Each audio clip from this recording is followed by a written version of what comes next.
பிரியமானவர்களே, இயேசு கிறிஸ்துவின் நாமத்தில் நான் உங்களை வாழ்த்துகிறேன். ரொம்ப அழகா இருக்குல்ல இடம், ரொம்ப அருமையா இருக்குது, நல்ல சந்தோஷமா இருக்குது. ஆண்டவருடைய சிருஷ்டிப்பை பார்க்க ரொம்ப சந்தோஷம்தான். ஆண்டவர் எவ்வளவு மகிமையா அந்த உலகத்தை சிருஷ்டித்திருக்கிறார் இல்ல. இந்த உலகத்தை உண்டாக்கினது மாத்திரம் இல்ல, நமக்கும் நம்ம தனிப்பட்ட வாழ்க்கையில எவ்வளவு அற்புதமான காரியம் செய்திருக்கிறார். 1 சாமுவேல் 12ஆம் அதிகாரம் 24ஆம் வசனத்துல, கர்த்தர் உங்களிடத்தில் எவ்வளவு மகிமையான காரியங்களை செய்தார் என்பதை சிந்தித்து பாருங்கள். வருஷத்தின் கடைசி நாளுக்குள்ள வந்திருக்கிறோம், புது வருஷத்தை பார்க்க போகிறோம். இப்ப நம்ம சிந்திக்க வேண்டிய ஒரு காரியம் இருக்குது. என்ன தெரியுமா? கர்த்தர் இந்த வருடத்துல நமக்கு செய்த மகிமையான காரியங்களை சிந்தித்து பாருங்க. அதை சிந்தித்து தேவனை நம்ம துதிக்க தான் புது வருஷத்துல தேவன் உங்களை ஆசீர்வதிக்க முடியும். அப்ப சிந்திச்சு பாருங்க. என் வாழ்க்கையை நான் யோசித்து பார்க்கிறேன், இதுவரை இல்லாத அளவு ஊழியத்திலே தேவனுடைய மகிமை வெளிப்பட்டதை இந்த வருஷத்திலே என்னால் பார்க்க முடிந்தது.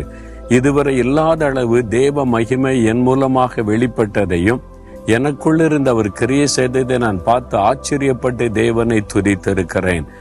இந்த ஊழியத்தில் ஆண்டவர் மகிமையான காரியத்தை செய்தார், எங்க குடும்பத்துல மகிமையான காரியத்தை செய்தார், என் தனிப்பட்ட வாழ்க்கையில மகிமையான காரியம் செய்தார். நீங்க யோசித்து பாருங்க, உங்களுடைய தனிப்பட்ட வாழ்க்கையில, உங்க குடும்பத்துல, உங்களுடைய பிசினஸ்ல, உங்களுடைய வேலையில, உங்க ஊழியத்துல ஆண்டவர் செய்த மகிமையான காரியத்தை யோசித்து பாருங்க. தேவன் எவ்வளவு மகிமையான காரியத்தை உங்களுக்கு செய்திருக்கிறார்ல, அதை நினைத்து தேவனை துதிக்க வேண்டும். அதை சிந்தித்து பார்க்கணும். இது எவ்வளவு ஆச்சரியமான காரியம், எவ்வளவு மகிமையான காரியத்தை கர்த்தர் செய்திருக்கிறார். அதை நினைத்து ஆண்டவரை துதிக்கும் போது ஆண்டவருடைய உள்ள மகிழ்ச்சி அடையும்.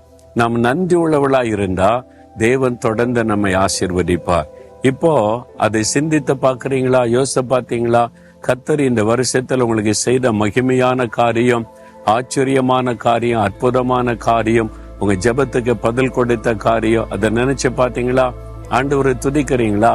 அப்படியே ஆண்டவரை கரம் உயர்த்தி, தேவனே நீர் மகிமையின் தேவன், இந்த வருடத்துல நீர் எனக்கு செய்த மகிமையான காரியத்திற்காய் ஸ்தோத்திரம், என் குடும்பத்தில் செய்த மகிமையான காரியத்தில் ஸ்தோத்திரம், என்னுடைய வியாபாரத்தில், தொழில, வேலையில் நீ செய்த மகிமையான காரியத்திற்காய் ஸ்தோத்திரம், என்னுடைய ஊழியத்தில் நீ செய்த மகிமையான காரியத்திற்காக உமக்கு ஸ்தோத்திரம். நீர் மகிமையின் தேவன் என்பதை விளங்க பண்ணினீர்.